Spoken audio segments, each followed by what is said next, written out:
Oi, Esther. Olá, Florestan. Seja bem-vinda. Muito obrigada. Vamos sentar.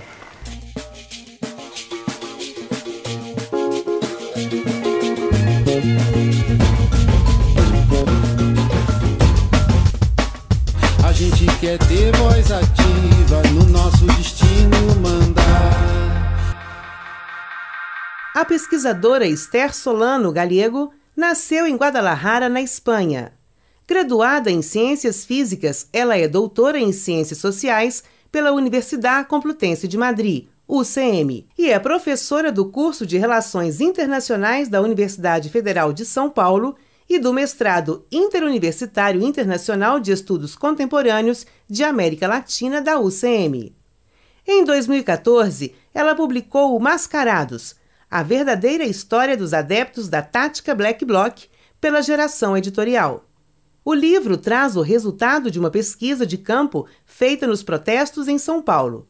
Agora, em 2018, ela realiza a pesquisa Crise da Democracia e Extremismos de Direita, colaboração com a Fundação Frederic Ebert Brasil, e organizou o livro O Ódio como Política, publicado pela editora Boitempo. Faltam 2 semanas para a eleição em primeiro turno deste ano. Entre alguns candidatos para executivo e legislativo, vemos um desfilar de sexismo, homofobia, racismo e outros preconceitos. E isso tudo em um país marcado por profundas desigualdades. O eleitor e eleitora que votam no discurso do ódio acabam por revelar mais sobre si mesmos que sobre o candidato em que estão votando. A nossa democracia nunca correu tanto risco. Para conversar um pouco mais sobre o perfil de brasileiros e brasileiras que optaram por esse tipo de discurso, recebemos a pesquisadora e professora da Unifesp, Esther Solano. Para compor a bancada de hoje, temos aqui conosco Vera Regina Rodrigues da Silva, doutora em Antropologia Social e professora da Unilab, Universidade da Integração Internacional da Lusofonia Afro-Brasileira. E Eduardo Moreira da Silva, professor do Departamento de Ciência Política da Universidade Federal de Minas Gerais e pesquisador do Instituto da Democracia e da Democratização da Comunicação. As jornalistas Paula Bianchi, do Intercept Brasil, Laura Capriglione, do Jornalistas Livres, e Marcela Martins, da Rede Minas. Sejam todos muito bem-vindos. Obrigado, Esther, por você estar aqui. Antes da gente começar a nossa conversa, eu vou chamar um VT para a gente esquentar nossa conversa aqui. A ONG Safernet Brasil registrou desde 2006 mais de 2 milhões de denúncias relacionadas a crimes de ódio na internet.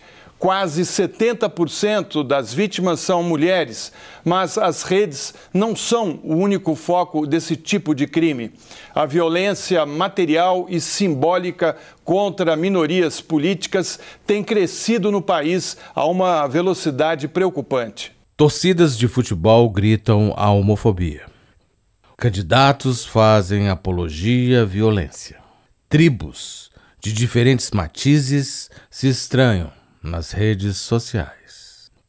O que dizer sobre o que acontece dentro de nossas próprias casas? A violência doméstica custa quase R$1 bilhão por ano no Brasil. Esse valor foi calculado com base apenas no que diz respeito aos impactos no mercado de trabalho. O estudo foi feito pela Universidade Federal do Ceará, através da pesquisa de condições socioeconômicas e violência doméstica familiar contra a mulher e na Lei Maria da Penha. Já o número de assassinatos de travestis e transexuais é o maior em 10 anos no Brasil. Somente no primeiro semestre de 2018, segundo o Grupo Gay da Bahia, 250 pessoas foram assassinadas e quase a totalidade pelo mesmo motivo: serem aquilo que sua própria natureza elegeu. O discurso de ódio se espalha na sociedade brasileira com o acirramento do embate entre esquerda e direita, pobres e ricos, brancos e negros, gays e heterossexuais.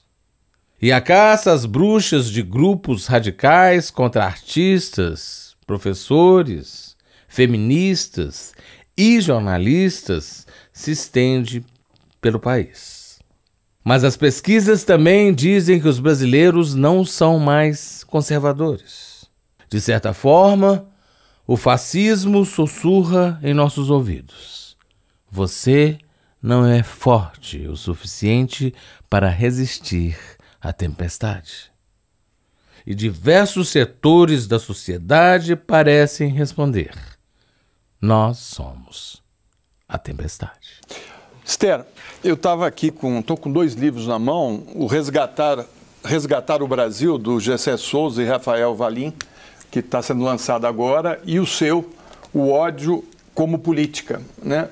Nos 2 livros, a sensação que a gente tem, num é de como o Brasil caminhou desde a sua proclamação da República até aqui, mantendo o poder de uma elite que aposta no atraso e na exclusão dos de baixo, né?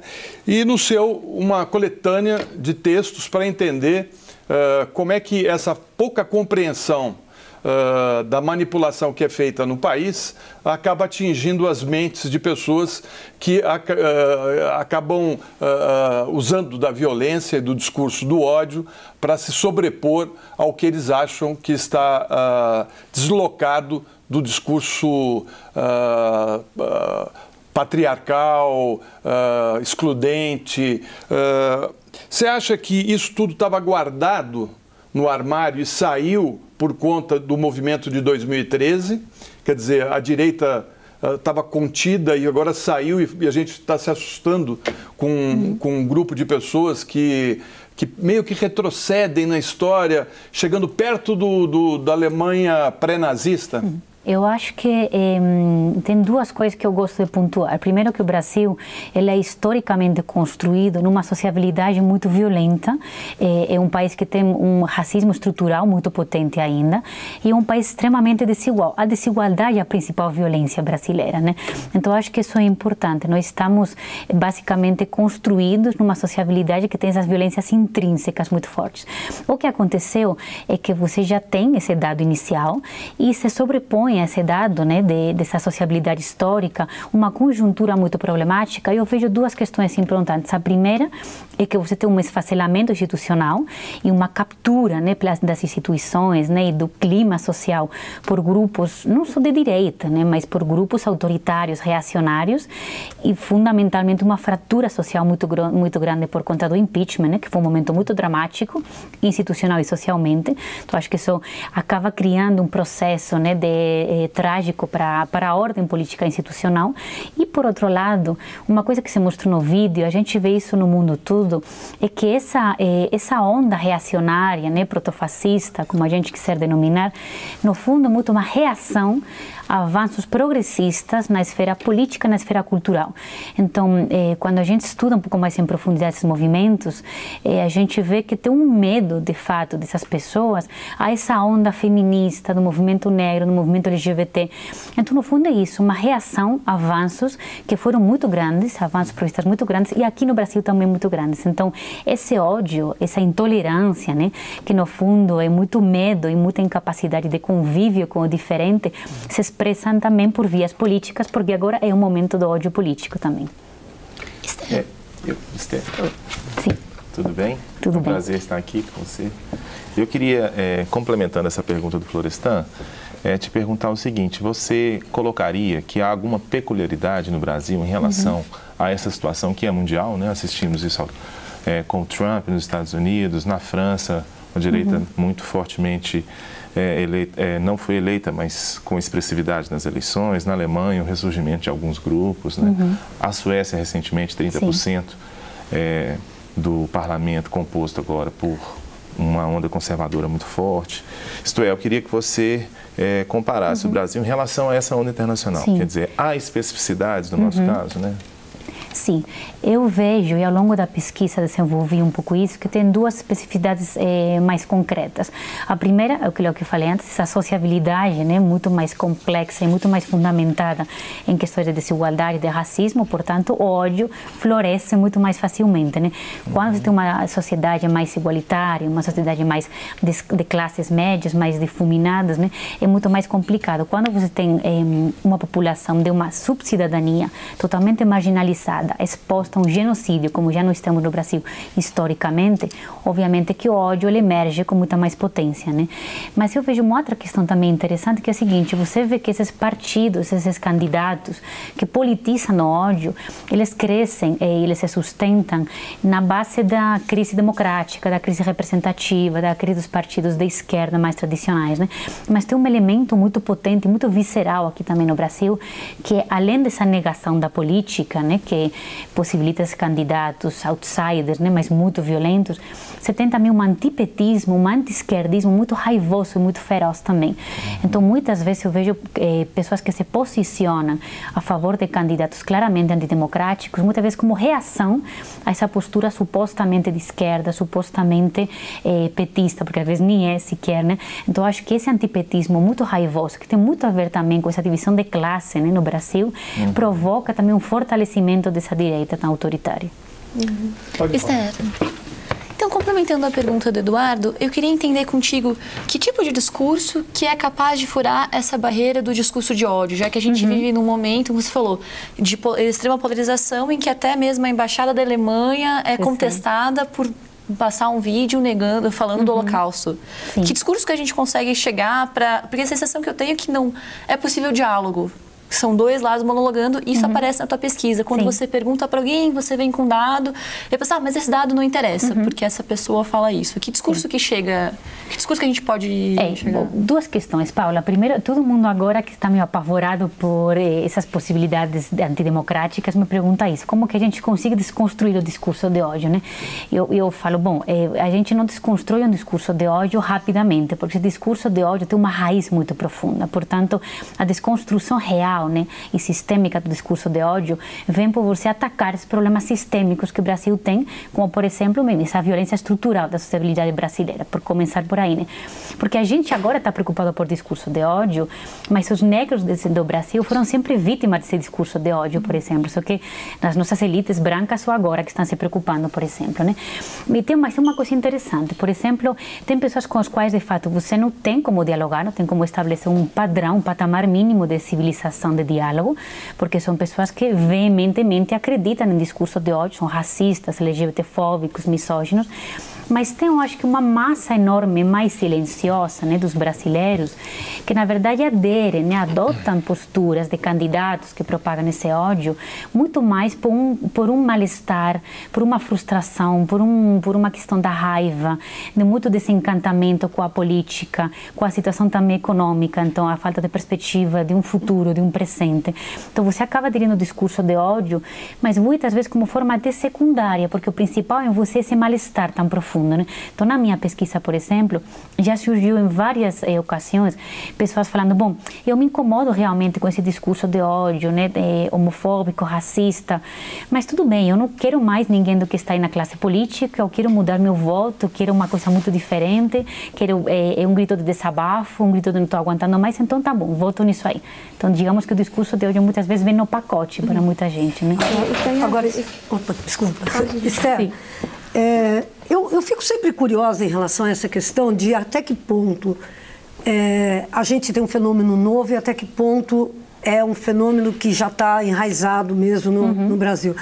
Porque era fácil você não ser homofóbico quando não tinha gay, quando todos os gays estavam dentro do armário. Exatamente. É fácil você não ser racista quando os negros estavam jogados absolutamente na franja da sociedade. Quer dizer, é o fato de você ter tido uma sociedade minimamente inclusiva nos últimos tempos que aumentou o atrito, quer dizer, colocou elementos tão diferentes em contato.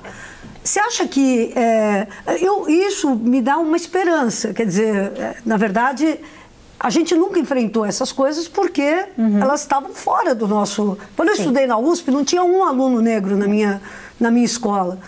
Então, hoje tem um monte de alunos negros, e os negros estão disputando.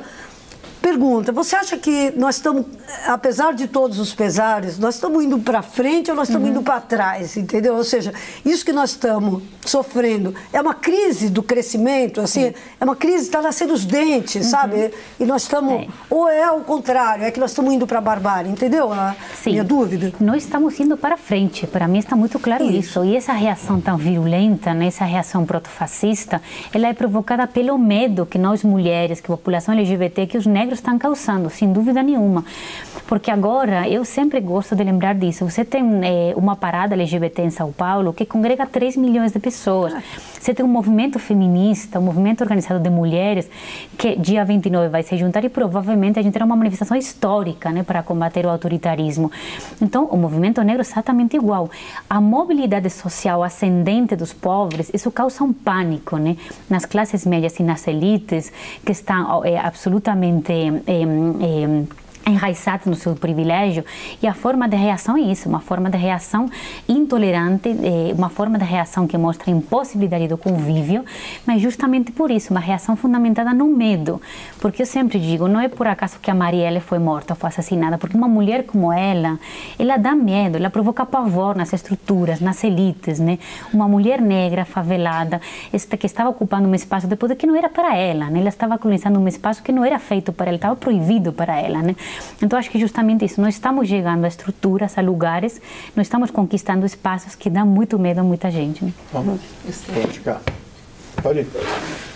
Esther, ainda um pouco na linha dessa noção que tu trouxeste agora, né, de privilégios e desigualdades, e pensando na mobilização do discurso de ódio, eu fico a pensar como esse discurso, em certa medida, ele foi introjetado entre aqueles e aquelas que deveriam rechaçá-lo, obviamente, né, porque estão nesse lugar desse outro, desse inimigo que tu, inclusive, traz na tua pesquisa. Eu queria te ouvir um pouco sobre isso. Sim.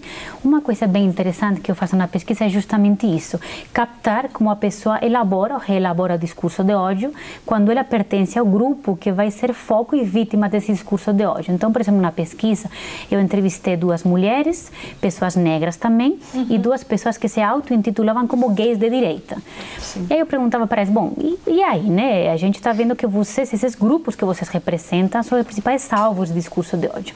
E tem aí algumas questões. Primeiro, você pode, de fato, pertencer a um grupo subalterno, mas isso não significa que você se reconheça como tal. Então, essa é a primeira coisa, né? Tem gente que não se reconhece como pertencendo a grupos vitimizados e subalternos, por muito que faça lugar desses grupos, né? Mas tem outra coisa interessante. Essas pessoas falavam o seguinte, é verdade que o Brasil é um país racista, LGBTfóbico, misógino, mas a gente não vai acabar com esse tipo de estruturas, né, violentas, lutando com os movimentos feministas, com o movimento LGBT, com o movimento negro. Então, o que acontece é uma rejeição muito profunda, é um rótulo muito negativo aos movimentos de lutas coletivas. Então, por exemplo, nesses votantes do autoritarismo, a maior parte deles se colocam como claramente antifeministas, ou que você tem uma certa culpabilização dos movimentos justamente pelas violências que nós queremos combater. Então, vocês feministas seriam culpadas pela diferença entre homens e mulheres, porque até agora estava tudo bem, o que a Laura estava falando, como todo mundo estava em silêncio, até agora estava tudo bem. Então, o que você tem uma lógica da rejeição desses grupos, muito virulenta e muito forte. Então, nós feministas seríamos as loucas, as histéricas, que queremos privilégios no direito, exatamente tudo. Os negros estariam justamente provocando o racismo reverso, tudo isso, né? E ainda mais, o que você tem também, uma coisa que a mim me preocupa muito, é uma rejeição da luta pelo coletivo, da luta e da busca de direitos pelo coletivo. Então, impregna nesse universo simbólico uma ideia muito clara da meritocracia, do individualismo, de que a luta é pelo individual. Então, as pessoas entrevistadas me falavam, bom, nós queremos os mesmos salários que os homens, então nós mulheres temos que trabalhar duro, a gente tem que se esforçar na vida, suar, trabalhar e a gente vai conseguir. Então, é uma fé na lógica do indivíduo, na lógica do empreendedorismo, do trabalho, uma coisa meio pseudo-religiosa. E isso é preocupante, porque a democracia não se construi no individual, né? Se construi no coletivo. Esther, existe alguma forma da gente tentar superar isso a curto prazo, né? Porque você colocou bem que é uma violência muito estrutural, que a gente precisa de medidas de longo prazo, claramente. Mas a gente vê que é uma situação um pouco desesperadora quando você percebe que as reações geram mortes e geram injustiças das mais diversas. A curto prazo, tem algo que a gente possa fazer? Eu acho que sim. Sabe uma coisa que também aparece muito claramente na pesquisa é o seguinte: as pessoas aderem a discursos autoritários, justamente um pouco pelo que eu comentava com a Paula, porque um momento de crise, um momento de falta de alternativas, de muita agonia também com o futuro. Então, uma pessoa me disse uma vez na entrevista: é meu momento de desabafo, né? Então eu vou votar no foda-se tudo, né? Um pouco também sentido um mal-estar muito profundo, né? Então, muitas vezes as pessoas não são conscientes do impacto direto que na sua vida vai ter esse discurso e esse voto de ódio. Então, já aconteceu na entrevista várias vezes. Por exemplo, eu tive um momento muito interessante com uma jovem numa escola de periferia de São Paulo, negra, que ela me falava o seguinte: é isso mesmo, pessoa na cadeia, na prisão, não tem que ter comida, pode ser comida estragada, não tem que ter colchão, não tem que ter nada, porque esse discurso de que presídio não é uma colônia de férias, né? Você vai lá para sofrer, esse pensamento do linchamento, né? Uma ideia medieval, de... né? Não, totalmente medieval, uma coisa de, assim, as trevas lá, né? Então, um discurso muito hiperpunitivo, muito violento, medievalesco, né? E aí, num determinado momento, perguntamos: alguém tem algum familiar preso na cadeia? Essa mesma menina levanta a mão: minha tia. Falei: bom, mas você queria que a sua tia sofresse tudo isso? Que ela desse comida estragada para ela, não conseguisse dormir num colchão, ela sofresse martírio, essa tortura? Nossa, professora, começou a pensar: você tem razão. Eu não tinha pensado que isso ia impactar na minha tia, que isso ia me tocar diretamente. Você tem toda a razão. E a menina começou a relembrar o discurso, ou seja, eu acho que esse é o assunto. As pessoas não estão fazendo, né, esse vínculo entre aquele discurso macro, muito demagógico, muito, enfim, total, que extrapola esse tipo de mentiras, mas que são muito simples, que comunica, né? O famoso bandido bom e bandido morto, por exemplo, com a consequência na vida no cotidiano, né, que vai ter sobre ele. Parece que tem um discurso aí que foi construído principalmente pelos meios de comunicação durante muitos anos no Brasil. A violência de gênero tem sido mais discutida no Brasil nesta década. Campanhas reais e virtuais têm adesão de milhões de mulheres. Um exemplo disso é a Chega de Fio Fio. A criadora da campanha e fundadora do projeto Think Olga, a jornalista Juliana de Faria, gravou um vídeo para contribuir com a nossa discussão de hoje. A campanha Chega de Fio Fio, ela luta contra o assédio sexual em locais públicos. Ela foi criada justamente para falar que essa violência é uma violência. Por muito tempo, esse assédio que acontecia nas ruas, nos ônibus, nos metrôs, eram entendidos como algo que fazia parte da vida, como algo que fazia parte de ser homem, de ser mulher, ou até mesmo uma brincadeira, algo rotineiro. E a gente veio para nomear isso como uma violência. Nós fizemos um estudo online com 8 mil mulheres, com quase 8 mil mulheres que responderam um questionário que nós subimos no nosso site. E, claro, os resultados mostraram que as mulheres deixam de fazer muitas coisas por medo de assédio, né? E no final dessa pesquisa e desse aprofundamento no tema, nós chegamos numa análise de que a mulher ela é sistematicamente excluída da cidade, desses espaços públicos. E o assédio sexual é uma ferramenta de controle que mantém as mulheres com medo de circular. Os depoimentos que nós recebemos, eles são muito variados e ao mesmo tempo muito semelhantes. Mulheres diferentes, que moram em locais diferentes, de idades diferentes, com profissões diferentes, backgrounds diferentes, acabam sofrendo a mesma violência. Isso mostra que isso não é pessoal. Esse assédio não acontece comigo porque eu sou a Juliana, né? Isso acontece comigo porque eu sou mulher. Então, é uma questão de gênero, é um problema de gênero. Então, Esther, o que você tem a comentar a respeito dessa fala? Olha, a luta do feminismo no Brasil agora é fundamental. Eu diria que, eu sempre digo, uma luta pela vida ou pela morte de muitas mulheres, né? Literalmente isso, né? As feministas estamos lutando literalmente pela vida. O Brasil é um país que mata e vai ser um país que invisibiliza também muitas mulheres. Nós temos 10% de mulheres no Congresso Nacional, né? Ou seja, uma subrepresentação que é gritante.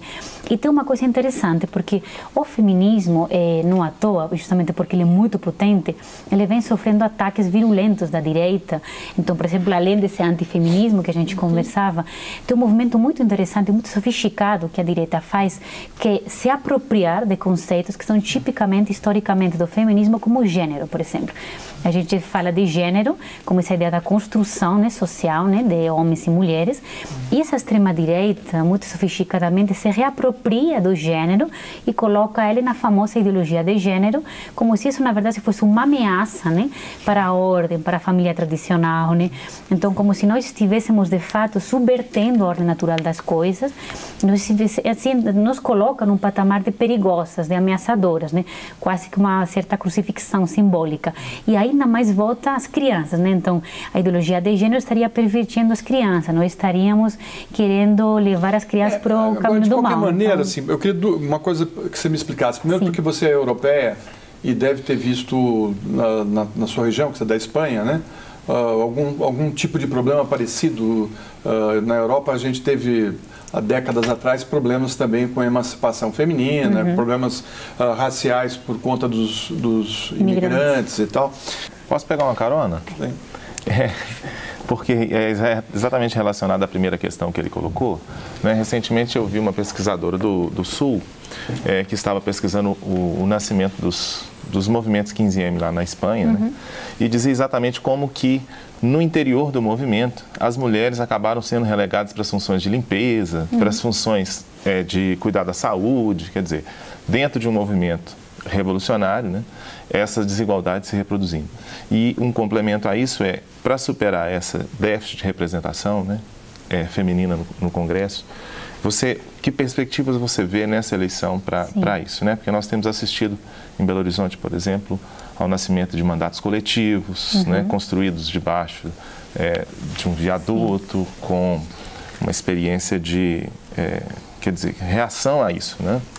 Bom, primeiro que essa reprodução do patriarcado na política, ela é histórica, ela é atual e ela é mundial, né? Porque de fato a mulher não é bem-vinda na política. A mulher, ela pertence ao espaço do íntimo, do privado, do lar, não pertence ao espaço público. O espaço público para nós tem que ser conquistado, né? E conquistado com, enfim, literalmente com muito sofrimento. Mas eu acho que uma coisa importante é justamente que, por exemplo, você fala essa eleição tem muitas mulheres jovens que estão irrompendo em mandados, a maioria para deputados estaduais, federais, mandatos coletivos, então com uma certa também imaginação política, né? Porque nós sofremos diversos bloqueios. Primeiro, a lógica intrapartidária, que é uma lógica também já muito masculinizada, então você tem diversas dificuldades para ir ascendendo no partido. Depois, um bloqueio claramente eleitoral, a partir já de distribuição do fundo de campanha, né? Como que você é colocada, né, dentro da lógica do partido. Então, você tem cotas, né, para candidatas, você deveria ter cotas para cadeiras no parlamento, né? Isso que a gente deveria ter, né? Mas já tem grupos de jovens, né, chegando muito forte, querendo conquistar esse lugar, que nunca vai ser um lugar cedido, vai ser um lugar conquistado, né? Então acho que aos poucos a gente vai chegando e isso provoca muito medo, isso provoca uma reação forte. Ficou faltando então falar um pouco sobre essa frente antifascista e a comparação com a Espanha, Brasil e Espanha. A gente vai para um rápido intervalo, a gente volta já com o Voz Ativa.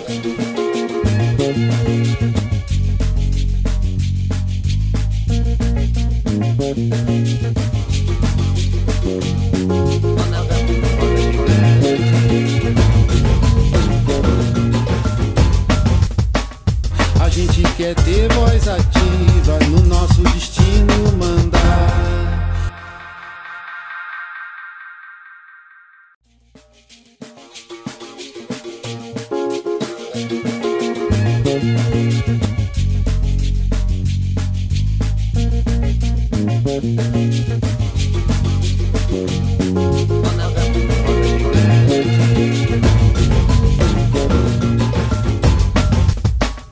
A gente quer ter voz ativa no nosso destino mandar. Estamos de volta com o Voz Ativa, hoje entrevistando a professora e pesquisadora Esther Solano. Esther, no bloco anterior a gente ficou com uma questão no ar, que é relacionada a essa frente antifascista que surgiu no Brasil semana passada, final de semana passada, e que reúne intelectuais, artistas e alguns políticos de vários espectros políticos, da direita à esquerda. Parece que a luz vermelha acendeu e as pessoas estão preocupadas com o futuro da nossa democracia. Você acha que dá tempo de alertar as pessoas para os riscos que nós estamos correndo? Tomara que dê, né? Eu acho que pode dar tempo para barrar esse fascismo eleitoral.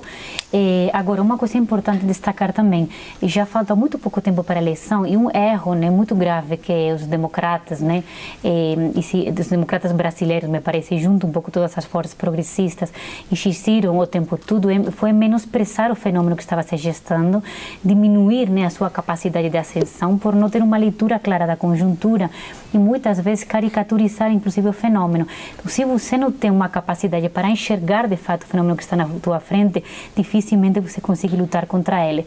Mas uma coisa que também me preocupa é o seguinte: a gente pode até barrar esse fascismo na urna, mas o que está acontecendo, que é uma coisa muito mais preocupante, é uma disseminação, uma popularização do discurso de ódio. Inclusive, eu te diria que tem muita gente que diz, bom, mas não é discurso de ódio, liberdade de expressão. Então, essa ideia de que esse discurso de ódio é politicamente correto, eu posso me manifestar de forma racista, eu posso me manifestar de forma misógina. Então, uma certa disseminação, até de forma lúdica, do discurso de ódio, nessa trivialização, essa banalização do discurso de ódio. Tem gente que nem enxerga, de fato, que isso é o discurso de ódio. Então, isso é problemático, né? Essa capilaridade desse discurso de ódio.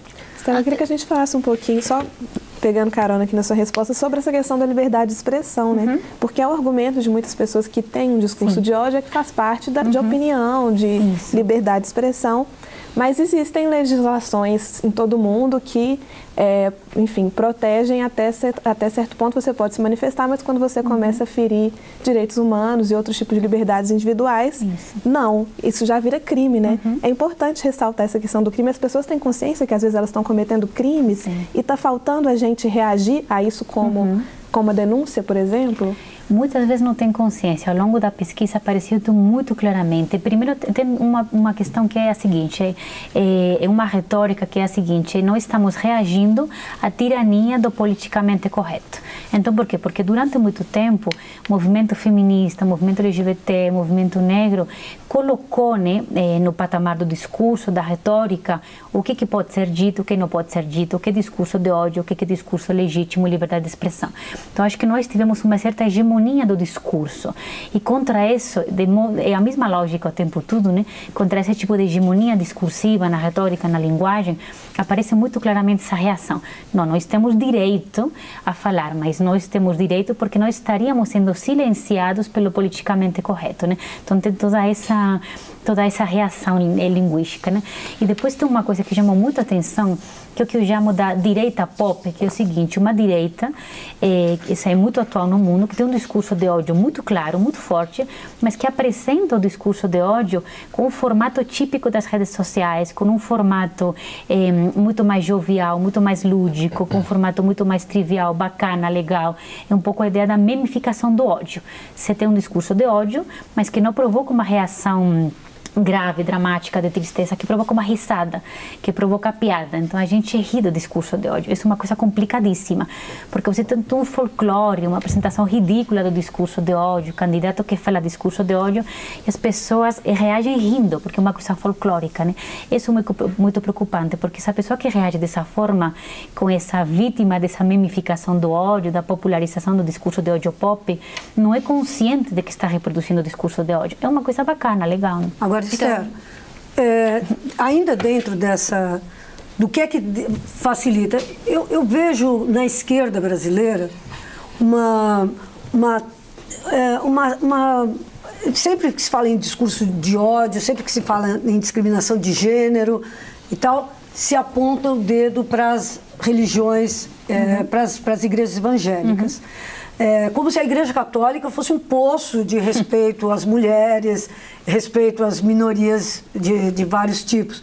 Então, eu queria saber de você, que fez essa pesquisa aí, quanto de verdade existe, né? Porque tem igreja evangélica para todos os gostos. Tem igreja evangélica que é a favor do aborto. A Igreja Universal, por exemplo, é a favor do aborto. Isso é uma coisa que é pirante. Então, tem igrejas de todos os jeitos. O quanto elas, de fato, são importantes na construção dessa narrativa de direito, do ódio. Duas coisas, Laura. Acho que, por uma parte, um preconceito muito grande contra os evangélicos, e eu sempre insisto que nós temos que falar evangélicos em plural, porque, como você lembrou muito bem, não existe uma igreja evangélica.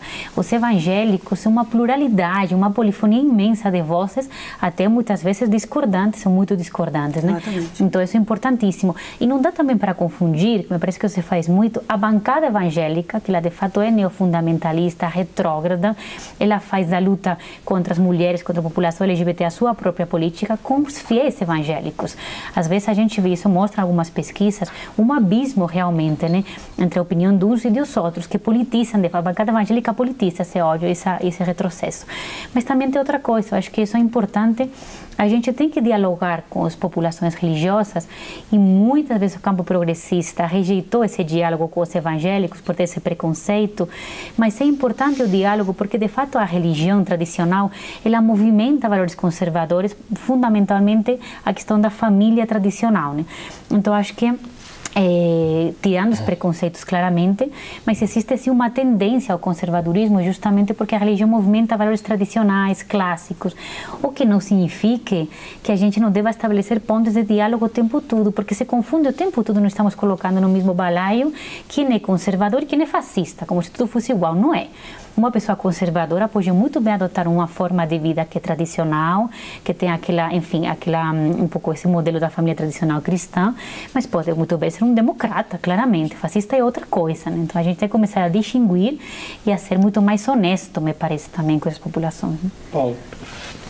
Não, na verdade, minha pergunta vinha da tua ideia da memificação da direita, que a gente tem um candidato que é claramente fascista, mas ele é tomado como o tiozão do churrasco, que fala contra gay, não sei o que, como se fosse uma coisa engraçada. E eu acho que a imprensa tem um papel grande nisso, por reproduzir discursos sem questioná-los.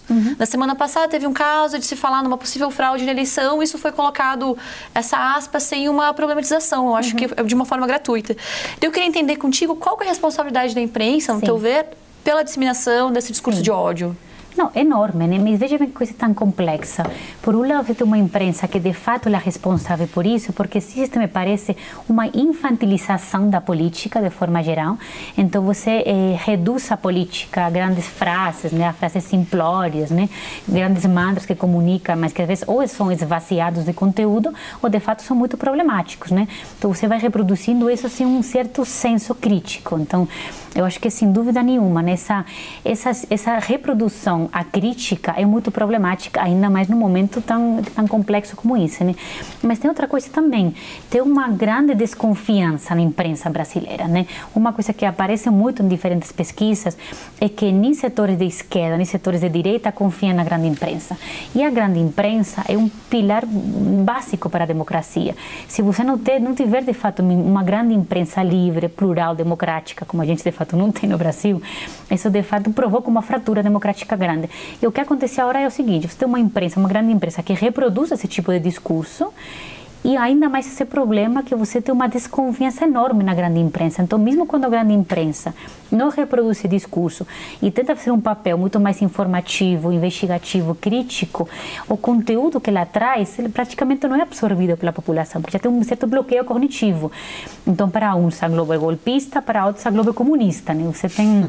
Enfim, a imprensa aparece aí como se fosse também absolutamente desmoralizada para todo mundo. Portanto, esse também é um problema. Quando eu pergunto, por exemplo, mas olha aí, tem escândalo de corrupção que apareceu na imprensa, você está pretendendo votar num candidato que se diz como honesto, né? Não, mas a grande imprensa é mentirosa. Ela persegue o candidato, nós somos vítimas da grande imprensa, e aí com esse bloqueio também é complicado, né? Passar informações. Assim mesmo quando a notícia é fake news. Efetivamente. Bom, e aí as fake news já são outro mundo, né? Então você tem uma confusão entre todos esse tipo de informação, pseudo-informação. E uma coisa que a gente vê muito, que é a ideia do viés cognitivo. A pessoa absorve aquela notícia que já corrobora, que já fortalece a sua própria visão do mundo, né? Então isso é muito confortável. E a gente vê muito isso nas redes sociais. Você recebe aquela informação que é compatível com a sua visão do mundo, você nem presta atenção a outro tipo de informação, só aquela que é destruidora contra outro, né? Aquela que aniquila seu adversário político, que é o seu inimigo político. Eles vão alimentando o ódio, né? Quer dizer, principalmente isso. Eu acho que no WhatsApp.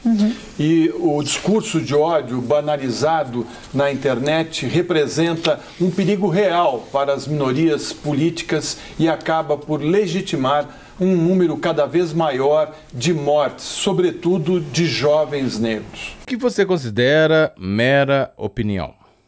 Quais os limites da liberdade de expressão?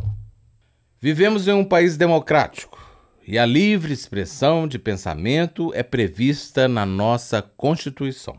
A mesma Constituição estabelece como limite para essa expressão de pensamento o direito legítimo de terceiros. Um direito legítimo seria, por exemplo, o direito à vida.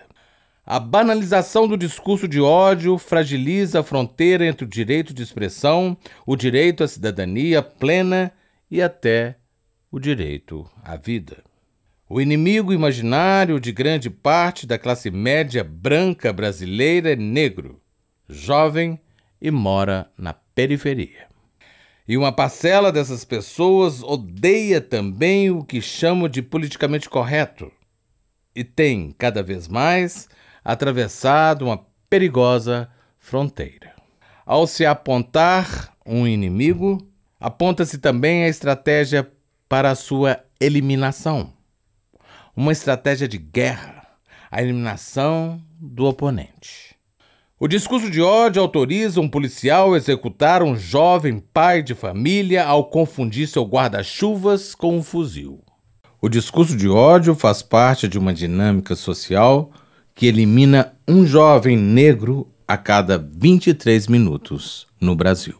De acordo com atas da violência 2018, a taxa de homicídios de negros cresceu 23% em 10 anos, enquanto a quantidade de pessoas brancas assassinadas diminuiu quase 7%. Para a antropóloga Lélia Gonzalez, abre aspas, o racismo se constitui como uma sintomática que caracteriza a neurose cultural brasileira. Fecha aspas. Isso aí alimentado, né, Esther, com a ideia de que o brasileiro deve ter uma arma para se defender. Eu imagino o que vai ser desse país se cada brasileiro tiver uma arma e resolver as discussões políticas e pessoais dentro da sua casa empunhando uma arma. Como é que você acha que a gente sai dessa sinuca? Sim. O vídeo colocou uma coisa muito importante, Florestan, que eu venho falando há muito tempo, e a ideia da construção do inimigo. Essa ideia do inimigo é absolutamente incompatível com o regime democrático, porque democracia, pelo menos a minha definição em termos sociológicos mais amplos, ela pressupõe o convívio dos diferentes, então é o regime que inclui, não o regime que exclui, né? Portanto, quando você nomeia, quando você rotula outro como inimigo, você está desumanizando o outro, está passando por um processo de descaracterização do humano do outro. Então, é exatamente isso. Quando você chancela o outro como inimigo, você está impondo aquela lógica de que ele é uma pessoa matável, um corpo matável em termos físicos ou em termos simbólicos, uma pessoa silenciável, né? Historicamente, mais ou menos o que os nazistas fizeram na Alemanha. É a mesma retórica, né? Então, historicamente, no Brasil, o inimigo, aquela classe indesejável, era o jovem negro, né? Então, isso é uma coisa, enfim, o Brasil se constrói muito nessa ideia. O que me parece que acontece nos últimos tempos é um alargamento da figura do inimigo. Então, agora não é só o jovem negro da periferia. Agora, por exemplo, o político petista pode ser um inimigo, mas agora a pessoa que vai para uma manifestação também pode ser um inimigo. O professor universitário petralha, esquerdista, também pode ser um inimigo. Então é uma polissemia, né? Um conceito muito amplo, todo mundo pode cair nesse rótulo do inimigo, e aí você estabelece uma lógica bélica totalmente, de aniquilamento do outro, absolutamente antidemocrático. Eu queria passar para a Vera, inclusive lembrando, né, Vera, essa violência vem ocorrendo já de muitos e muitos anos no Brasil. Eu acredito que estamos de acordo, né? Que estamos falando, por exemplo, de racismo em nível estrutural e que ele é constituinte das relações de sociabilidade no país.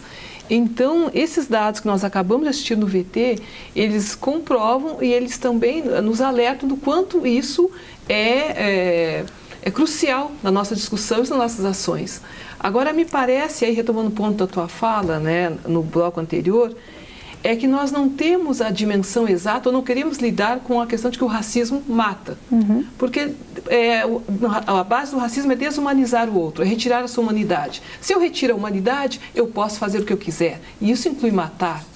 E nesse sentido, o discurso de ódio, e aqui eu faço um recorte à questão racial, de fato, o racismo, ele autoriza a morte física, ele autoriza a invisibilidade social do sujeito de toda forma. E aí é uma coisa que tu falaste, que é sobre a efetividade do discurso de ódio na vida das pessoas, que me parece que falta, por vezes, essa noção. Nós falamos do discurso de ódio como se fosse algo abstrato e que não tivesse uma concretude na vida das pessoas. E talvez esteja faltando uma leitura nesse sentido do campo progressista, de mostrar essa efetividade na vida das pessoas, né? Ou seja, o racismo mata, o discurso de ódio mata. O que tu pensa a respeito disso? Não, perfeitamente. Eu venho batendo muito nessa tecla, que falta, acho que também uma certa capacidade pedagógica também do nosso lado, de fazer um pouco esse link entre o discurso de ódio no abstrato e o discurso de ódio, enfim, no seu cotidiano, no seu concreto, né? O corpo matável que vai ser morto por esse discurso de ódio. Mas também tem outra coisa importante, me parece que tem gente de fato que não consegue fazer muito bem essa transição entre o discurso abstrato enfim, e o corpóreo, né? O material do dia a dia. Mas tem muita gente que sim, que consegue fazer isso e que se sente perfeitamente confortável com esse genocídio, com essa massacre, com esse discurso de ódio. Então, eu sempre chamo muita atenção sobre isso, sobretudo, por exemplo, quando eu vou na Europa, né, não se entende muito bem esse tipo esse número tão brutal, né, de 60 mil mortos por ano, o hiperencarceramento de 700 mil pessoas, né? E eu acho que eu sempre digo isso, né, tem muita gente que se sente de fato confortável, né?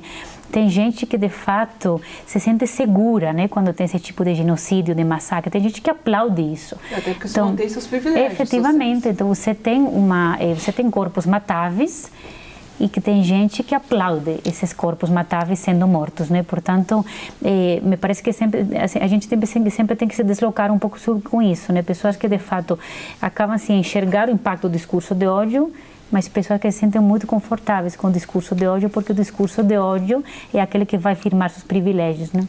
Eduardo? Então, Esther, eu queria seguir também na mesma linha da Vera, perguntando o seguinte, né? O Gessé Souza, naquele livro A Elite do Atraso, vai dizer que a mídia legitima simbolicamente essa violência, quer dizer, o extermínio, e isso tem uma contrapartida na classe média. As classes médias, de um modo geral, legitimam esse discurso, né? E uma outra questão, então, como superar isso? É a primeira pergunta. E a segunda, que é a seguinte, né? Se nós olharmos tanto para a questão do bloco anterior, violência de gênero, quanto para o racismo, também vem um pouco das pesquisas do Gessé, né?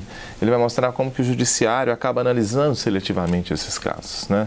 Se nós olharmos recentemente, uma dissertação da UFMG mostrou um pouco isso. Ela analisou todos os casos advindos da Lei Maria da Penha, e muitas vezes a mulher que é vítima é até culpabilizada, né, por membros do judiciário, que também é, né, muito heteronormativo, né? E com o caso da violência contra os negros, da mesma forma, ela é legitimada, né? Isso pode acontecer, até porque o juiz, por vezes, vê ali quem está agredindo o seu filho, né? O que é o argumento do Gessé, e aí alguém muito similar, e então ele vai absolvê-lo, né, dessa punição, porque poderia ter sido alguém. Então, como lidar com essa questão no âmbito judicial, inclusive, né? Porque isso tem impactos muito... Claro, quando a gente diz que racismo, machismo, né, são estruturas, né, são sociabilidades estruturantes, significa isso que você tem uma confluência dos poderes justamente em aprofundar esse tipo de estruturas. E o poder judiciário, para mim, é um elemento clássico. O poder judiciário é extremamente elitizado, ele é muito branco e ele é patriarcal ainda. Então, como pode um poder judiciário extremamente elitizado impartir uma justiça mínima, básica, mínima, né? Isso é absolutamente impossível. O poder judiciário é um país que é um poder que chancela justamente a desigualdade, o racismo.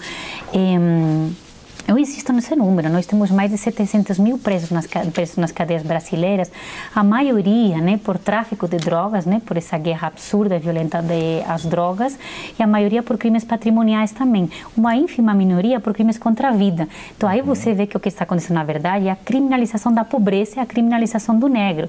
Isso aí é claro, nós já temos muitos dados, já temos muita pesquisa sobre isso. Então, para mim, me parece que claramente o primeiro que a gente deveria fazer é colocar esse debate no centro da agenda política, inclusive nos partidos da esquerda. Nós temos que focalizar no absoluto protagonismo nesse debate e nós temos urgentemente que começar a deselitizar esse tipo de estruturas.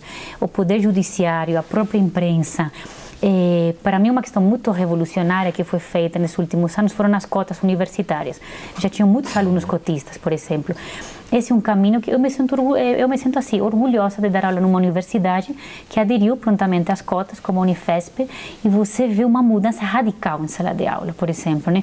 Uma mudança nos próprios alunos cotistas, mas uma mudança também nos seus colegas, né? Você está mudando a estrutura por dentro, né? Então, acho que a deselitização desse tipo de órgãos, de estruturas, é fundamental, porque senão você acaba reproduzindo a lógica do corpo matável, do corpo aniquilável, né? E a lógica de que o branco ele é um cidadão, o negro ele pertence às margens da cidadania. Né? Agora, como que... só porque tem a ver com essa resposta, sim. Como que você acha que a gente precisa lidar com esse discurso de negação também, que me parece muito forte, né? A gente está colocando a situação do negro aqui por muitos anos. Houve um discurso de que o Brasil não era racista, não existia desigualdade, preconceito no Brasil mais. O Holocausto, né, tem um movimento de negação do Holocausto enquanto acontecimento mesmo, pessoas que falam que não aconteceu da forma que foi. E, inclusive, foi criada uma lei na Alemanha para proibir a negação de tão grave que isso é.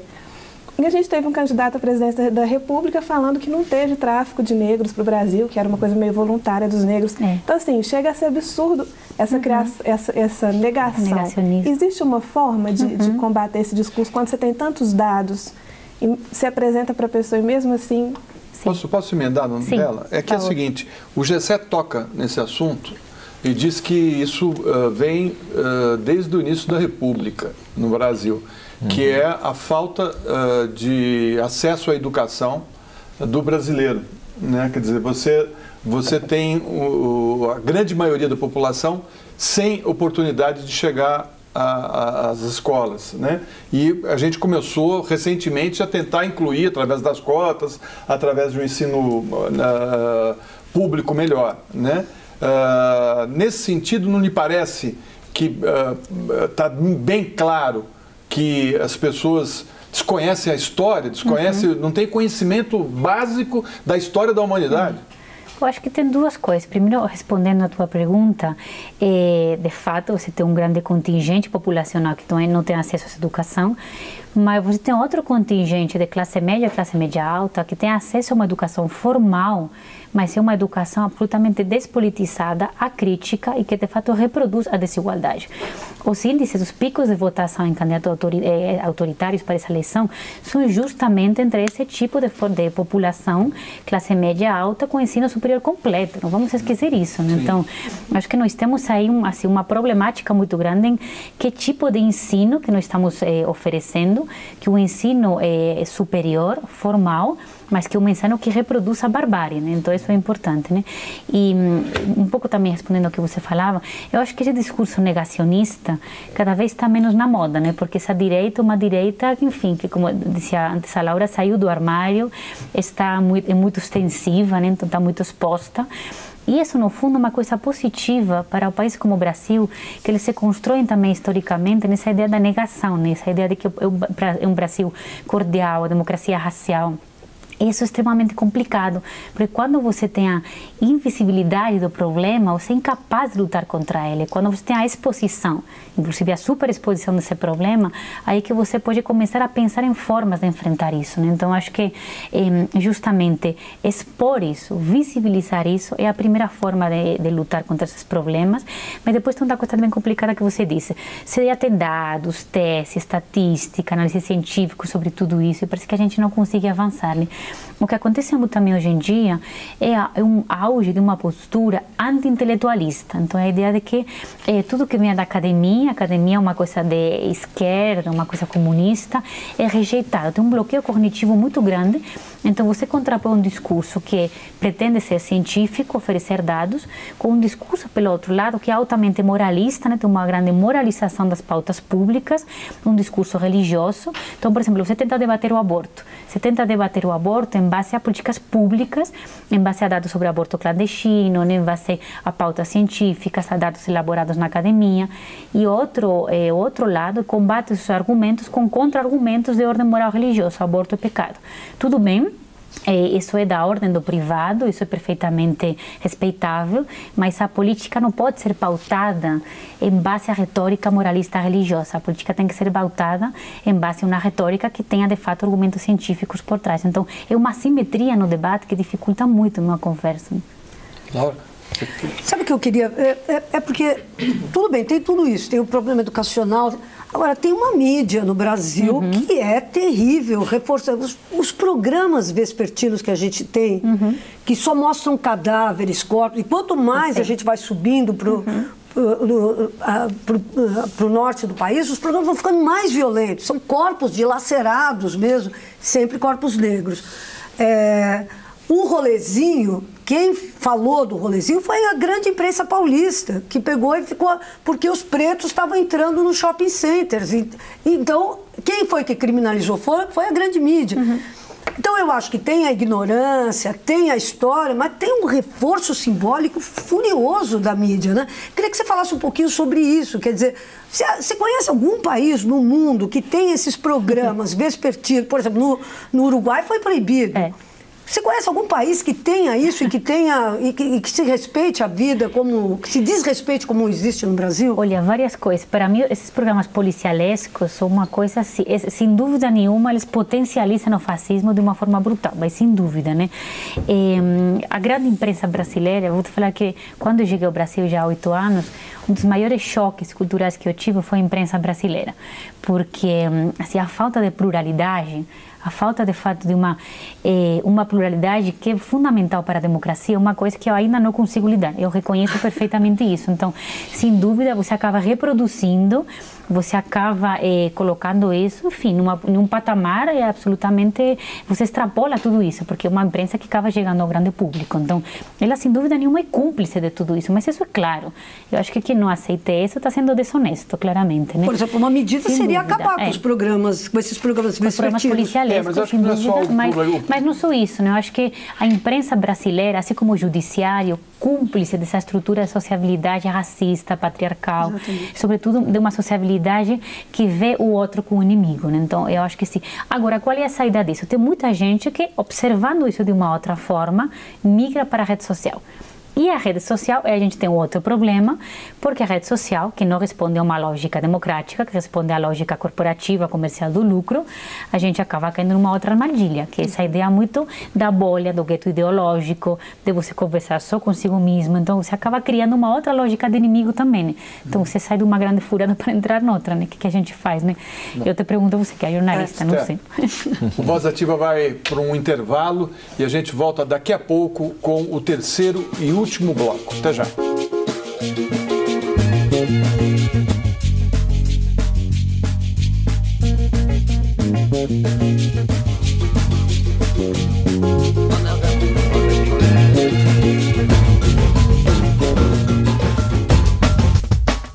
A gente quer ter voz ativa no nosso destino mandar.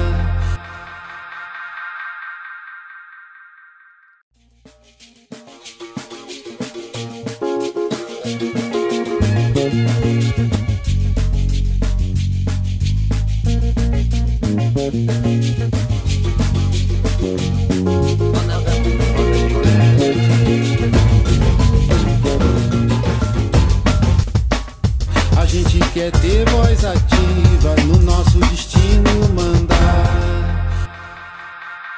Estamos de volta com o último bloco do programa Voz Ativa, hoje conversando sobre o discurso de ódio com a pesquisadora Esther Solano. Esther, a gente tem percebido que esse movimento fascista e de direita, cheio ou carregado de racismo e preconceito, chegou na América de uma maneira mais forte através do voto nos Estados Unidos com a eleição do Trump, que propôs, inclusive, fazer um muro dividindo a América do Norte com a América Latina, né? Perseguindo negros e perseguindo latinos.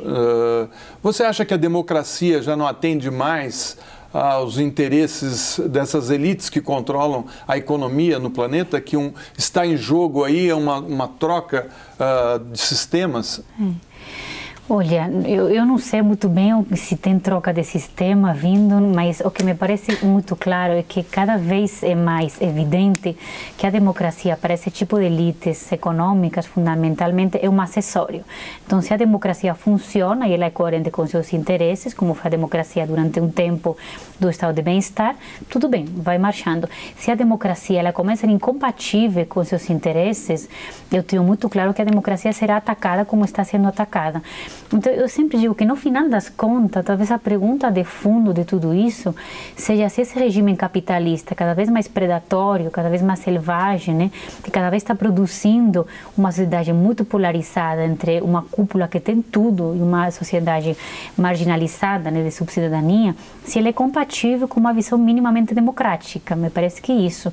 E falta também, eu acho que, um pouco completando isso, falta no campo progressista, talvez retomar essa pergunta básica e clássica, né? Será que nós temos um sistema de reprodução econômica que é compatível com o mínimo respeito das diferenças, das subalternidades, né? das subjetividades? Nos países periféricos, de capitalismo periférico, claramente parece que não, né? Porque esse é o problema. Nós temos aí uma penetração desse capitalismo neoliberal, ultraliberal, que é um capitalismo que basicamente está falando os corpos negros são matáveis, os corpos negros devem continuar silenciados de uma outra forma, não são inseridos, as mulheres também. Então, esse tipo de capitalismo é compatível com uma forma democrática? Até, Esther, você falou do campo progressista, falou mais cedo que se pecou muito por não se dar atenção devida a esses movimentos de direita, vê-los como caricaturas. Eu queria entender contigo, e eles têm um poder de comunicação muito jovem, em especial com os jovens, né? Que assuntos o campo progressista tem negligenciado nas suas pesquisas, o que aparece, e também o que a gente pode aprender com essa capacidade de comunicação que eles têm, porque eles chegam em pessoas que a gente não tem chegado. Sim. Bom, primeiro que eu acho, e isso é da órbita internacional, todo mundo foi pego muito de surpresa por uma aceleração muito rápida dessa ascensão dos movimentos de direita. Então, ninguém esperava que o Trump ganhasse a eleição, ninguém esperava o Brexit, por exemplo. Então, eu acho que o campo progressista, de alguma forma, estava confortável, o campo do centro progressista, e ele não conseguiu ver que essas massas desherdadas, o que a gente chama dos despossuídos, perdedores da globalização, no caso da Europa, dos Estados Unidos, iam migrando seu voto para movimentos de extrema-direita. Acho que a esquerda não conseguiu perceber isso, talvez porque estava muito preocupada em se manter no poder, se fixar ao poder. Mas coisas que saem na pesquisa muito relevantes, por exemplo, que são um vácuo deixado pela esquerda, que faz as pessoas migrarem para a direita, é, por exemplo, uma questão muito clara sobre segurança pública. Então, muita gente que diz que vota no Bolsonaro por essa questão fala o seguinte: o que a esquerda está propondo sobre segurança pública? O que adiantou, estou colocando literalmente entre aspas, né? O que adiantou ter um governo durante tanto tempo petista se nós acabamos tendo 60 mil mortos por ano, né? Então, eu acho que essa é uma autocrítica válida para nós, né? O que de fato o campo progressista está propondo para um problema que é literalmente letal, que é um problema que está aniquilando a sociedade brasileira, em termos práticos e em termos comunicáveis também, porque também não adianta ter um projeto sofisticado, intelectualizado, se você não consegue comunicar as suas respostas. Uma outra questão que aparece muito é o tema da corrupção. E nós queremos votar num candidato honesto, né? Então, mas veja bem, a bandeira da ética é uma bandeira típica da esquerda, né? A luta contra os privilégios na política, a luta contra a corrupção. Então, mas como a esquerda furtou-se nessa conjuntura de debater corrupção, né? E, obviamente, de uma outra forma, a corrupção tem a ver com a captura do poder político pelo poder econômico, com oligarquias, com a elitização do poder político. A gente deixou em mãos essa direita punitiva, moralista, a questão do combate contra a corrupção, né? E depois uma coisa muito muito forte para mim, que essa ideia da a frustração com a política, a ideia de que todo mundo igual na política, estou desencantado, me sinto abandonado, tem muito uma retórica de orfandagem, me sinto abandonado pela política, os políticos são uma coisa fisiológica. Então a esquerda me parece que também faltou um pouco de um certo reencantamento com a política, uma proximidade do cidadão. É um vácuo, né, que a esquerda, eu falo assim, a esquerda de fato, o campo democrático brasileiro foi criando e a gente sabe que não tem vácuo na política, os monstros vão surgindo nesse vácuo. E o jovem com o de direita. E depois efetivamente, depois aquela coisa da comunicação. Eu sempre penso, a gente deveria pensar um pouco nesse meio termo entre uma linguagem que é muito demagógica, esvaziada, que não comunica nada, mas também numa linguagem, no outro polo, a gente tem uma linguagem que é altamente acadêmica, intelectualizada, que também não comunica nada, né? Eu acho que nós temos esse problema também, nós temos que deselitizar a linguagem sem perder conteúdo, claro. Né? Esther, teve um ponto da tua fala do bloco anterior que também me chamou a atenção, porque eu me reconheci também nele, quando falaste do orgulho em estar em uma universidade, né, que aderiu às ações afirmativas. Sim. E eu venho de uma universidade, né, que tem como um dos seus pilares a integração e a cooperação com o continente africano. Nesse sentido, me parece também que nós temos uma coisa em termos da criminalização do conhecimento e da leitura do país, né, como um país que não precisa, nas suas relações internacionais, aderir a determinados pactos, acordos, né, que envolvam, por exemplo, África e América Latina. Haja vista o ataque feito às instituições que representam uma leitura, talvez até das possíveis relações externas do Brasil. Nesse sentido, eu queria te ouvir também um pouco sobre isso, porque também é o nosso papel enquanto professores, professoras, né? E a leitura possível de um país, né, que pode ter outros rumos, outros diálogos possíveis também. Sim, e sem dúvida que a gente pode ter, né? Eu acho que o que acontece muito claramente uma fortíssima colonização do conhecimento, né? Eu falo sempre isso muito com meus alunos de sala de aula. Os meus alunos são cursos de Relações Internacionais. Eu pergunto, bom, e aí, quantos autores vocês conhecem da América Latina, da África, né? Tem um conhecimento absurdamente hegemônico que vem dos grandes centros do norte produtor, né, de conhecimento, Europa, Estados Unidos, e um esquecimento, um silenciamento de toda uma produção de conhecimento latino-americano, africano. Então, claramente, um projeto de desafricanização, eu te diria, da cultura brasileira e de deslatinização também da cultura brasileira. E essa obsessão de que só o que é válido é a autoridade cognitiva que vem do norte, Estados Unidos, da Europa, etc. Né? Eu sempre insisto muito, né, que se o Brasil quiser, de fato, avançar em ter uma posição protagonista no mundo, em termos acadêmicos, em termos, econômicos, de inserção política internacional, também tem que avançar nessa descolonização do conhecimento. Isso é importantíssimo. Eu falo também, como no seu tempo todo, quantos autores negros vocês conhecem? Quantos pensadores negros brasileiros que vocês conhecem? Quando pergunto, então, por mulheres negras, pensadoras, acadêmicas, vazio, ninguém conhece nada. Então, é um silenciamento brutal, que obviamente forma parte de de todo um projeto de embranquecimento também da cultura, embranquecimento do pensamento. Mas claro, a gente na universidade é muito cúmplice de tudo isso. Então, olha que eu estou aqui há 8 anos, né? Eu insisti muito em aprender um pouco autores brasileiros que podiam estar em sala de aula, mulheres negras, né? Mas é uma coisa que você vai lutando muito isoladamente também, né? Porque a perspectiva hegemônica universitária não é essa, é reproduzir aquele conhecimento do norte, branco, masculino ainda. Mas eu sou muito optimista, eu acho que isso muda muito.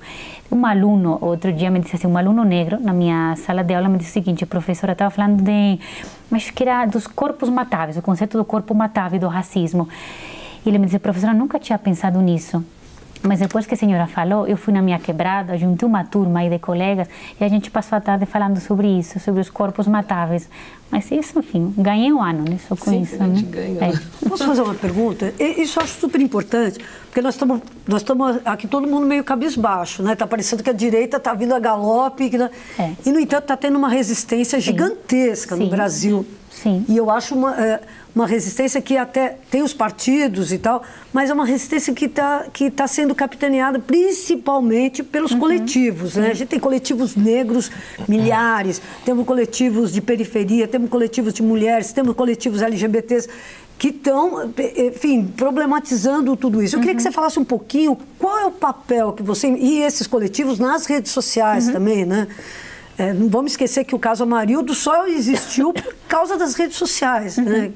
Então, eu queria que você falasse um pouquinho dessa pesquisa, qual a importância que você vê, ou que você atribui hoje a esses coletivos, que parece um fenômeno, é um fenômeno novo, né? Foi um fenômeno que deu origem à luta das escolas, que deu origem, lá em 2013, também deu origem à luta contra o aumento das passagens de ônibus. Enfim, eu queria que você falasse um pouquinho sobre essa novidade política, né? Essas lutas mal chamadas identitárias são fundamentais para entender o panorama da resistência política. Eu sempre digo que não são identitárias, porque de fato não tem a ver só com a mulher, com o negro, são lutas universais, né? São lutas que basicamente estão colocando no centro do debate uma forma muito mais humana de enxergar a política e as relações. Mas são prioritárias, sem dúvida, para entender a resistência. Tão prioritárias assim, que essa direita reacionária, ela se constrói muito nesse anti-identitarismo. Então, eu sempre digo que esse tipo de candidaturas de extrema-direita se construem muito em uma ideia da antipolítica, da politização da antipolítica, mas também na politização da negação das pautas identitárias. Porque, de fato, são pautas que amedrontam, que apavoram esse tipo de população. Tem um texto do Adorno e Horkheimer muito bom, que é sobre a burrice, né, na dialética do esclarecimento, que diz o seguinte: o burro, filosoficamente falando, é aquele que é incapaz de entender o mundo, é aquele que não se sente confortável. Eles falam, é aquele que tem uma cicatriz na alma, porque ele é literalmente cognitiva, afetiva, emocionalmente incapaz de entender essa pluralidade, essa riqueza do mundo. E é isso que está acontecendo. A gente está ameaçando esse tipo de visão estreita, medíocre, mesquinha, porque nós estamos provocando uma mudança brutal, né? Agora, uma coisa que me preocupa um pouco, Laura, é que como a gente vai conseguir canalizar essa potência brutal das ruas e dos movimentos na esfera institucional? Porque, por enquanto, temos um bloqueio muito grande que vem do não reconhecimento da esfera institucional, mas muitas vezes também de que esse tipo de movimentos, às vezes, não queremos uma interlocução muito clara com esse tipo de esfera institucional. Às vezes, a gente não consegue muito bem se ver contemplado. Então, acho que falta um pouco disso, como a gente consegue colocar as duas esferas em diálogo e em conjunto. Pode dar. Então, aproveitando, né, essa mesma pergunta, né, alguns dizem que junho de 2013 é um mês que ainda não terminou, né? Eu tenho visto exatamente por conta dessa pluralidade, né, dessa potência. Mas foi exatamente nesse momento de aflorescimento, né, que pluralizaram-se também as pautas, né? Então nós estamos vendo manifestações aí, tanto à direita quanto à esquerda, né? Então eu queria, e tem esse bloqueio, né, por outro lado, da via institucional, né? Eu queria te ouvir um pouco sobre o que você acha que será o cenário para aqueles movimentos, né, que surgiram em junho de 2013, muito contra a esquerda ali colocada, né? Porque tem um pouco, alguns estudiosos mostrando exatamente isso, né? Era um descontentamento muito forte com a esquerda que estava no poder. Né? Que canalização eleitoral terá nesse momento agora? Eduardo, até para esquentar essa discussão, eu lembro que, por conta dos movimentos de 2013, né, desse descontentamento, se tirou uma presidenta eleita e se colocou o grupo no poder que fez o que fez. Reforma trabalhista que causou prejuízos profundos para o trabalhador, aumentos de tudo quanto é ordem, de combustível, de gás, de impostos, enfim. Você acha que está todo mundo em silêncio, não tem mais ninguém revoltado, está todo mundo... Parece a situação piorou muito em 2 anos, muito, e bota muito nisso. Né? Você acha que o eleitor não vai pensar nisso, nesse momento? Bom, primeiro que as pessoas não estão em silêncio, as pessoas estão gritando e estão muito revoltadas, porque gritam de diferentes formas. Eu rejeito muito essa visão de culpabilizar 2013 pelo que aconteceu posteriormente. E a gente já tem muita análise teórica... Eu não estou culpando, não, estou falando que... Sim, 2013 provocou o impeachment, basicamente isso. Provocou porque foi... Aí é uma outra discussão de como ele foi usado e tal, não sei o quê, mas nós chegamos nisso que ele falou. Quer dizer, havia um descontentamento que foi canalizado para o governo federal, deixaram os estados e os prefeitos tranquilos e foram para o governo federal. Quer dizer, isso tudo dentro daquela discussão da mídia, acho que tudo isso está muito compreendido. O que não está compreendido é por que nesses últimos 2 anos isso não ficou tão forte como foi em 2013. Mas está sim muito forte. A questão é que o que você não tem, veja bem, o que você teve em 2013 foi uma catarse coletiva, um movimento que aglutina desde setores autonomistas como o MPL até setores mais tradicionais daquela esquerda tradicional como sindicatos, né, movimentos mais ligados ao PT, até já setores de direita que se mobilizam com a pauta com a corrupção, pauta mais nacionalista. Você tem depois uma canalização muito grande pela direita. E o que vai acontecendo é que você tem um esgotamento do ciclo de ocupação das ruas, né? Naturalmente, isso é lógico, ninguém aguenta estar anos e anos se manifestando. Você também tem um esgotamento porque tem uma certa falta de confiança, né, no que vai ser a consequência dessa ocupação das ruas. As pessoas pensam que de fato não contribui. Mas você tem também outras formas de expressão desse descontentamento. Então, o voto no candidato autoritário é uma forma de expressão desse grito de descontentamento. Por exemplo, o que você tem é diferentes morfologias desse mal-estar, né? Mas você continua tendo esse mal-estar muito profundo. Então, o voto em candidatos autoritários, fascistas, que se apresentam como outsiders, é uma forma de grito também desse descontentamento. Eu estou falando o seguinte, que esse pessoal votou, por exemplo, a reforma trabalhista, mas que prejudicou o trabalhador. Você está falando aí de um candidato que, como parlamentar, votou pela reforma trabalhista, né? Votou por cortes públicos. Sim, mas é justamente pelo que a gente falava antes. Há um desconhecimento do eleitor. Isso, que a gente falava antes. É muito essa ideia de que são candidatos que se beneficiam dessa atmosfera de negação da política, de uma atmosfera evidentemente muito demagógica, né? De uma infantilização também do discurso político, que se beneficiam desse desastre, né? Dessa crise estruturante, né? Da política brasileira, e que no fundo tem um discurso muito esvaziado de conteúdo, né? Então, é aquilo que a gente falava antes, que falta muito vincular esse tipo de mantra, né, de figura em abstrato, né, diálogo, discurso em abstrato, com a concretude, né, com as pautas políticas que vão me afetar no meu cotidiano, no meu dia a dia, né. Você tem uma banalização total, né, uma despolitização do discurso, falta uma intensidade total no discurso dos políticos, que você não consegue a pessoa enxergar de fato o que vai ser o impacto no cotidiano, né. Inclusive, eu acho que a luta progressista nessa eleição vai ter que passar muito por isso, por indicar no que a pessoa vai sofrer no seu cotidiano se esse candidato for eleito. Ou mesmo pensar no Congresso, que você estava reclamando, citando 2013, que aconteceu que a gente teve 2013 e teve uma abstenção, um voto nulo gigante em 2014 na eleição do Congresso atual. Não se viu o Congresso, não se parou para pensar nesse espaço como um campo político, campo de disputa. E que está acontecendo agora também, porque a gente tem... A disputa está tão focada na disputa presidencial que se esquece que pelo nosso sistema político é o Congresso que vai atuar. Isso, exatamente. Existe um certo menospreço, né, dessa política congressual, que é importantíssima, inclusive porque, por exemplo, muitos estudos já estão apontando aí que esse público que a gente conversava antes com a Laura, esse público dos evangélicos tão plural, pode ter gente, por exemplo, que vote no PT, porque um voto, inclusive, é um público normalmente muito mais periférico, classes mais baixas, negro, mas que vote, por exemplo, no PT para presidente, mas que no Congresso vote fortemente em candidatos, por exemplo, colocados por, enfim, pelos pastores, né, por esse tipo de setores, né? Então você tem umas divergências de voto e nós estamos prestando atenção porque estamos totalmente monopolizados pela eleição federal.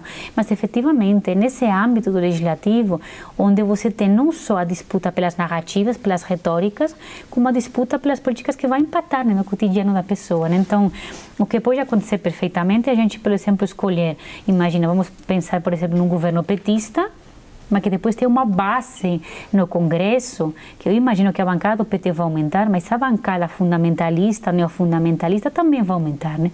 Então, como você consegue conciliar tudo isso? Um campo em disputa, mas é um campo em disputa que a gente, concordo totalmente contigo, está prestando indevida atenção a esse campo em disputa, né? Assim como, por exemplo... Eu sempre penso, me chama muita atenção porque eu venho da Espanha, que tem lista fechada, né? E aqui tem essa lista aberta, essa pulverização, essa hiperpersonificação dos candidatos. Isso complexifica muito a cena também, né? Porque você tem uma complexidade na cena também que dificulta muito a pessoa botar uma certa ordem, né? Uma certa visão minimamente ordenada de tudo o que está acontecendo, né? Você tem candidatos aí que em rede nacional estão basicamente mostrando, né, como uma candidata uma candidata policial que mostrou como ela assassinou uma pessoa, por exemplo. E isso forma parte da campanha, né, dessa candidata, né? basicamente não se fala sobre isso, né? Então, o que você tende a ser ter fascitização da esfera federal, da esfera da presidência, você acaba tendo também uma fascitização desse poder legislativo. Mas aí nós não teríamos algum potencial, por exemplo, pensando nessa reconfiguração do Congresso, afins, por exemplo, das candidaturas femininas, negras e jovens que começam a despontar, especialmente no campo progressista nessa eleição. Será que nós temos aí uma aposta de mudança? Nossa, eu espero muito ter essa famosa renovação que não pode vir senão da mão desse tipo de candidaturas. Mas eu estou um pouco preocupada, porque ao mesmo tempo que eu vejo uma candidatura de renovação muito forte da mão justamente de mulheres jovens, de negros, indígenas, né, que estão se preparando para uma bancada indígena, ao mesmo tempo me preocupa nesses mecanismos perversos, né, eleitorais que bloqueiam esse tipo de candidaturas. Então o fundo eleitoral, o acesso ao fundo eleitoral está sendo muito problemático, né, por exemplo, para as candidaturas de mulheres e muito mais para as candidaturas feministas ou, por exemplo, de mulheres negras, né. Então essa eleição vai ser muito interessante, porque a gente vai ter, por um lado, a retórica da renovação, que agora todo mundo aderiu a essa retórica, claro, agora é muito politicamente correto falar em renovação, em nova política. Mas vamos ver até que ponto essa retórica da renovação e também essa vontade desses jovens, né, que estão se candidatando, ela não é bloqueada pela velha política, pelos velhos mecanismos de obstrução, esse tipo de pessoas na política, né? Eu não sei, eu não tenho muito otimismo não, né? Mas veremos. Até porque é mais um campo em disputa, né? Eu estou vendo um pouco dessa forma, né? Mas não dá para a gente ignorar. Claro, mas é uma luta assim, muito Davi contra Goliat, né? Aquela máquina e uma máquina pisonadora contra a gente que tem muita boa vontade, muita força, muita garra, muita luta, mas sem nenhum tipo de máquina. Né? Esther, eu queria voltar um pouco para o tema da segurança pública, né? Porque você mencionou um pouco antes, né? Essa questão da falta de atenção que os partidos progressistas deram à questão da segurança pública, né? Mas em 2003, se não estou enganado, né?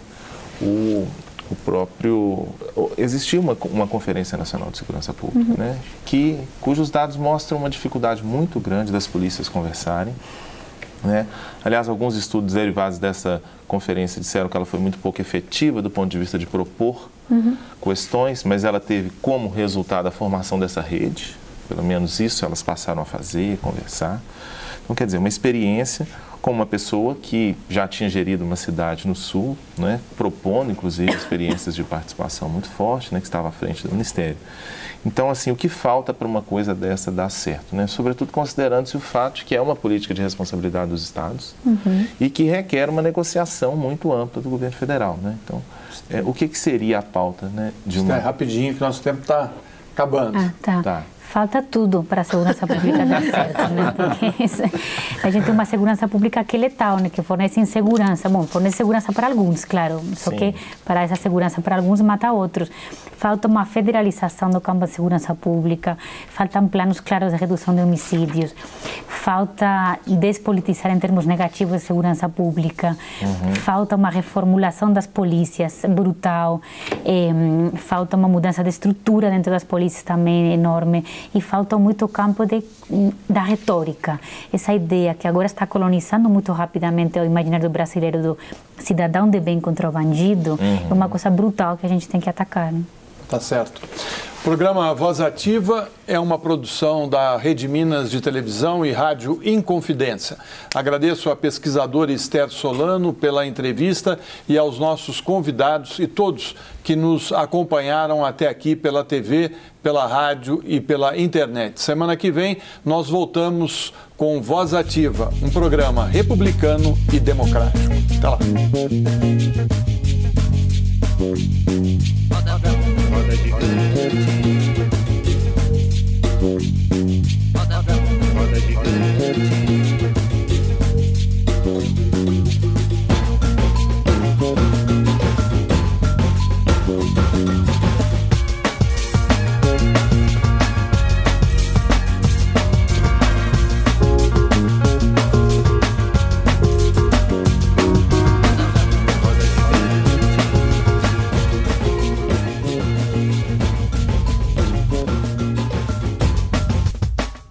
A gente quer ter voz ativa no nosso destino.